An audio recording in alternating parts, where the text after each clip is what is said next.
And I'm using a zipper foot right now because floating hot tub. Yeah, it's definitely a bit tight, but that's okay. I can wear a shirt over top of it.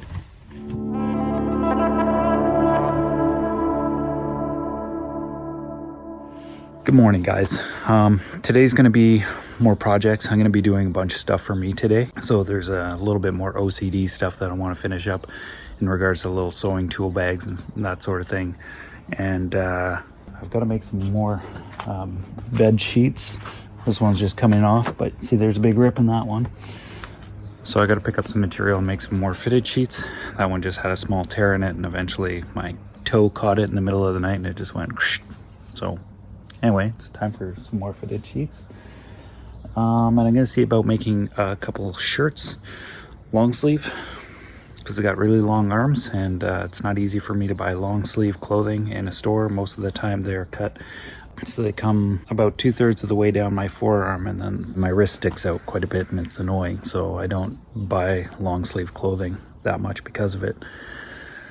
So I'm gonna make some shirts, and yeah, I don't know, we'll see. There's a few little bits and bobs that I'm gonna work on, so let's get into it. So this is my rivnut gun. It's what I use to install basically like a little nut that goes in a sheet metal inside van builds and stuff like that. And it came in a big case, and I want to slim it down to just a little soft case like this. And these are the individual dies for the front, just for different thread types and stuff like that. So anyway, I've already got the premise cut out like that. I'm going to put a zipper around sort of the back side here, probably make a little case on the inside for this.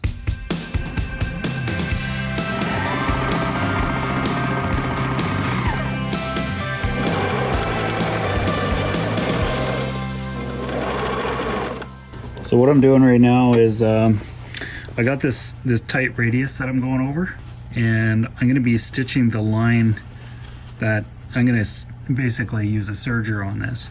But because it's such a radius, if I just go at it with the serger like on one end and come all the way down and try to go around the corner, it's going to pull the material and it's going to bunch up and everything's not going to line up. So I'm using this sewing machine to do little tags on these really tight corners, and I'm kind of coming in like this, kind of like a clock, and I'm just doing it all the way along so that it's bunching it up kind of like that, and it sort of spaces out these little pleats that are in there.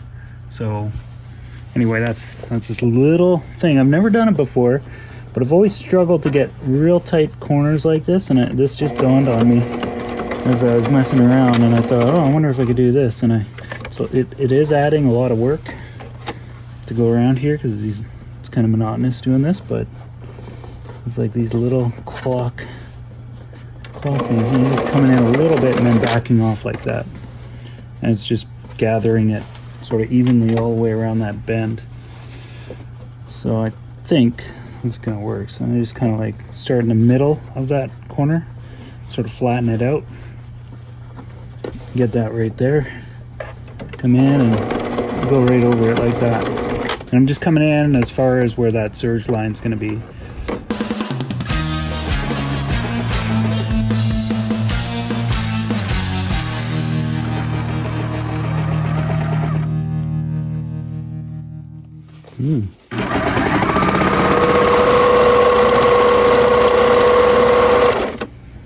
So all I'm doing right now is I'm using the sewing machine to do a top stitch right over the back stitch of the serger.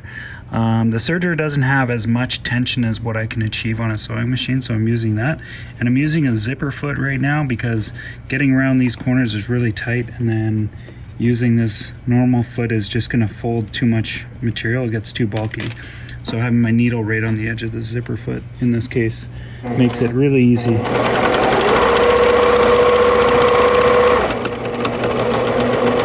I just come in there and easily trace that line. Get right around that corner. That looks pretty nice. Pull that in like that. Oh, that looks good.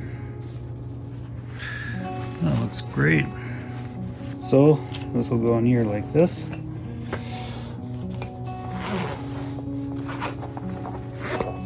There it is. It's a little bit loose, but that's That's okay. I'll keep it from getting banged around a bunch. So the next thing is just going to make a little case for these to fit in there. Kind of like so. So it doesn't have to be fancy, but just a little bag so that I can shove those in there too.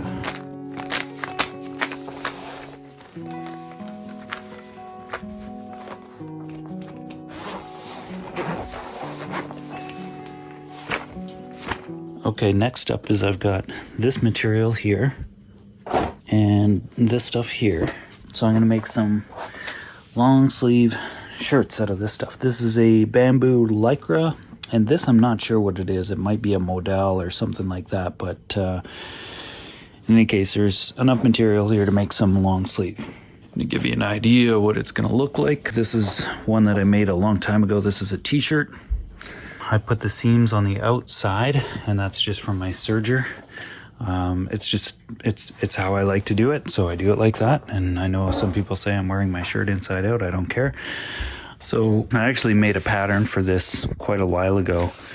This was in August 2014. So what I'll do is I'll probably just bring this out a little bit in this area so it's not coming in so much for now, and I think the shoulders are fine. So basically I just need to widen up the body a little bit. And making shirts like this is actually really expensive. So like this bamboo that I got right here, that's probably $50-$60 worth of bamboo, and I might get 2 shirts out of that, and that's it. So usually, you know, just material that goes into these costs about $30, sometimes $40, depending on where you source the material from. And then of course you still got to sew it all up. It's cheaper to go buy pre-made t-shirts for sure. But I used to do this all the time, guys. I made all my clothes at one point in time.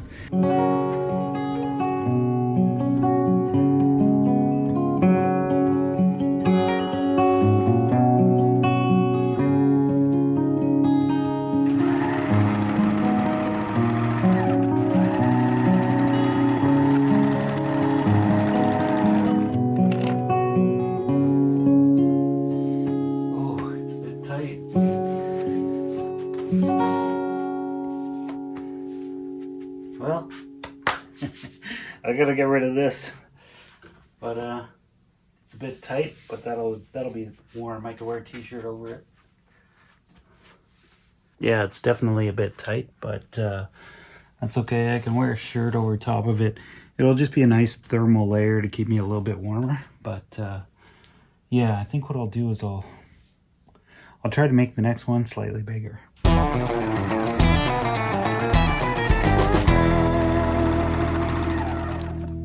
Okay, this one's a little bit bigger. It's still slim, tight fitting. It's kind of how I made this stuff originally, was to be fairly close fitting. And the reason for that was having something that's a little closer to the skin is actually better to keep thermals in. And this is bamboo, so it helps to regulate temperature, both hot and cold. And that was the original design features of this particular shirt. Anyway, that's it. I'm gonna I got the white ones, both of them done, except for this part right here, so I gotta finish that up. But I might switch gears here and get on to something else, and then I've got the green stuff that I'm gonna make stuff with too. So anyway, I'm just gonna switch things up a bit. Floating hot tub.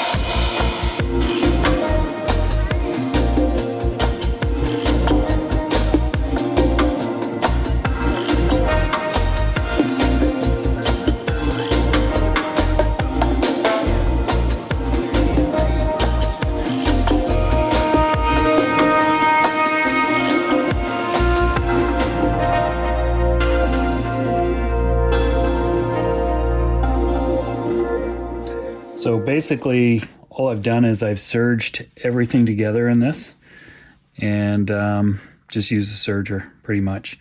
So the next step, what I'm going to do here is I'm going to roll this over and create the sleeve hem. And to do that, I use my sewing machine. I've got it on a stretch stitch, so it's going to do a straight stitch, but it's for stretch fabric, so I got that set here.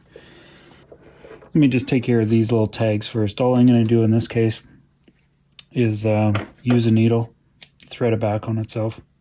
So I'll clip that off like that. And then I'll just thread it through one of these big needles like so. And pass it back through here. So I'll just kind of take care of that as I go along, but there we go. That just kind of pulls that piece back through there. I'll snip that off and I'll take care of that. So back to this, I'm just gonna roll it back about that far, like that.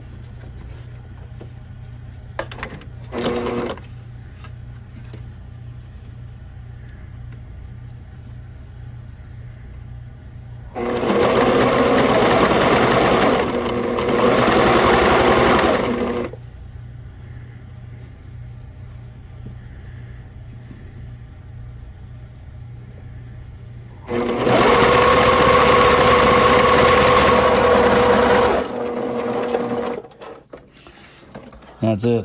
That's all there is to it. So this I can clip off. So on the back side here, this is what it looks like when it's inside out. There's a little tag there, that's fine. I'll just leave that. But this is how it would look otherwise. So I'll flip it over like that. This is how I wear the shirt. This will be the sleeve. It'll go right here. So I'm gonna go around and do all that to the rest of them and get these guys done.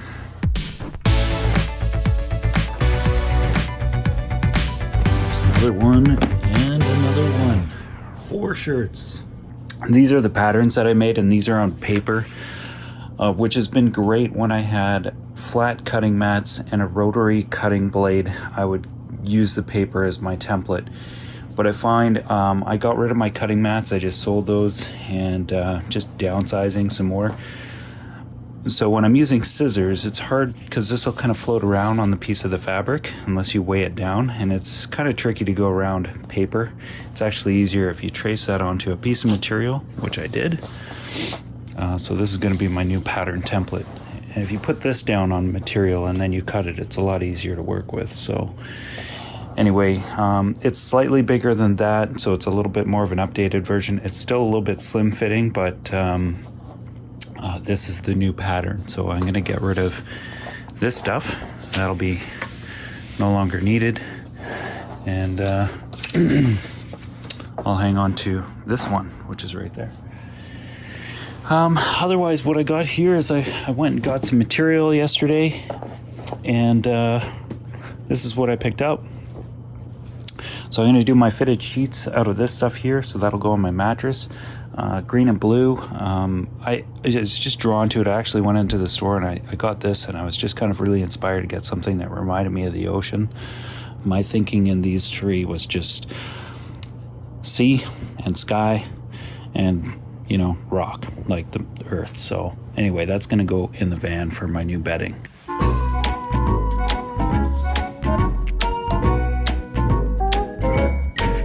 When it comes to fitted sheets, essentially you've got an elastic on one side and it just kind of like, you know, brings it in on the underside. So this is the underside of my cover. This is the one that got torn. And you see it's got a big rip down here, and it's time to replace that. And this one underneath it is just part of the actual foam cover that I made, and that's still holding up, which is great.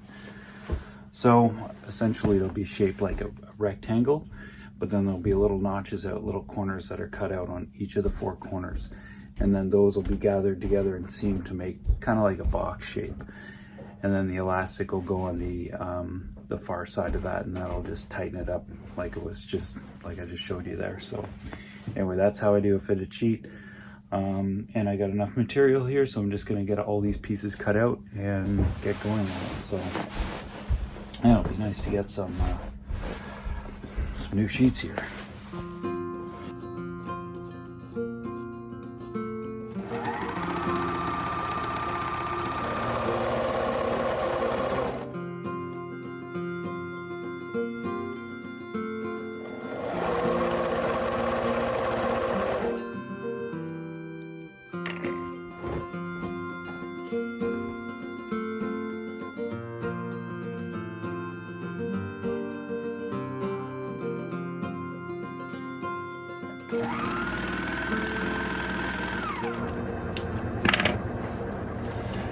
Whew, that's the last one.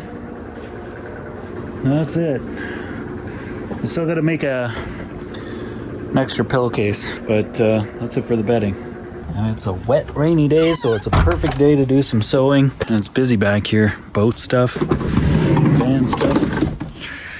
So let's see how it is. It's pretty dark in here, guys, because I haven't taken down my privacy things. I just left those up from last night. When I'm not moving the van, I'll just leave those up there. And lately, I haven't been moving the van. Anyway, let's get those on the things. There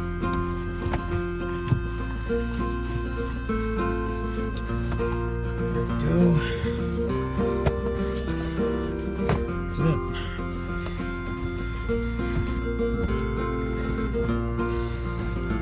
And the bottom here, all I've done is I did that little thing, tie it up like that. That's it. Oh, that's great, man.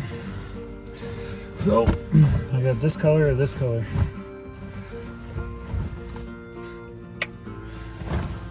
And there's my mom's quilt right there. See how that looks? Yeah, that works. Everything works nicely together, so that's great. Okay, I got 2 more pillowcases to make and then it's done. Yeah, man. I'm excited about this. I just feel good, man. It's nice and feels nice. It's really cool. Whew. But I got the heater on. It's been a wet day today. I was gonna do some work on Nick's van, and this stuff just took most of the day, actually. Anyway, that's it. Let's carry this on tomorrow. That's it for today, guys.